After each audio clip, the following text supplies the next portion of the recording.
இன்றைக்கி எங்கள் வீட்டு சாப்பாடு என்னன்னு பார்க்கலாம் வாங்க. இது சுட சுட சாதம் ரைஸ் குக்கரில் இன்றைக்கி அருமையாக ஸ்டீம்டு ரைஸு ரைஸ் குக்கரில் வச்சு அதுக்கு மேலே ஒரு தண்ணி ஊற்றிட்டு பாருங்க, இது தண்ணி ஊற்றி இதுக்கு மேலே ஒரு பாத்திரத்தை வச்சு அந்த பாத்திரத்துக்கு 1:3 மெஷரில் அரிசி ஒரு மெஷர்னால் 3 மெஷர் தண்ணி வச்சு இந்த மூடி போட்டு மூடிட்டோம்னா அது பாட்டுக்கு ஒரு 20-25 மினிட்ஸில் ரைஸ் ஆகிட்டு ஆகிடும். அது தண்ணியும் குறைஞ்சிடும், ட்ரிப் ஆகிடும், ஆட்டோ ட்ரிப் ஆகிடும். நீங்கள் பக்கத்தில் இருந்து பார்க்கணுன்னு அவசியம் இல்லை. நீங்கள் செய்ய வேண்டியதெல்லாம் அந்த இனிஷியலாக பண்ணிவிட்டு அடுத்த வேலையை பார்க்கலாம். நெக்ஸ்ட்டு அப்புறம் இன்னொன்று சொல்லணுமே, எப்போ வேணும்னாலும் தண்ணி ஊற்றி சூடு பண்ணிக்கலாம் சாதத்தை. ஆமாம், அது வார்ம். 4 மணிக்கு இல்லை நைட்டு வரைக்கும் கூட அப்படியே இருக்கும். இந்த குக்கரில் 2 மோடு இருக்குது. ஒன்று குக்கிங் மோட், ஒன்று வார்மிங் மோட். வார்மிங் மோட் போட்டிங்கன்னா அது சூடாகவே இருக்கும்.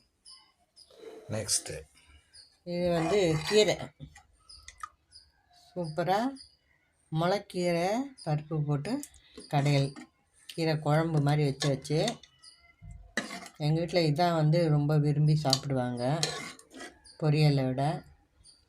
கீரை ரெடி ஆகிடுச்சு சூப்பராக. இந்த பக்கம் உருளைக்கிழங்கு பட்டாணி, பச்சை பட்டாணி போட்டு வறுவல். இந்த கல்யாண வீட்டிலலாம் பண்ணுவாங்க இல்லைங்களா, அந்த மாதிரி சூப்பராக இஞ்சி பூண்டு ஒரு பச்சை மிளகாலாம் 1-2 தட்டி போட்டு பண்ணுறது. வெங்காயம் தக்காளி வதக்கிட்டு கடுகு தாளிச்சிட்டு அதுக்கப்புறம் மஞ்சள்தூள், மிளகாத்தூள், உப்பு, இஞ்சி பூண்டு ஒரு பச்சை மிளகாய் தட்டி போட்டுட்டு பட்டாணி போட்டு நல்லா இதானதும் வேக வச்ச உருளைக்கிழங்கு போட்டு இறக்கிட வேண்டியது தான். சூப்பரான உருளைக்கிழங்கு பட்டாணி வறுவல். இன்றைக்கி ரசம் வைக்கல நான். தயிர்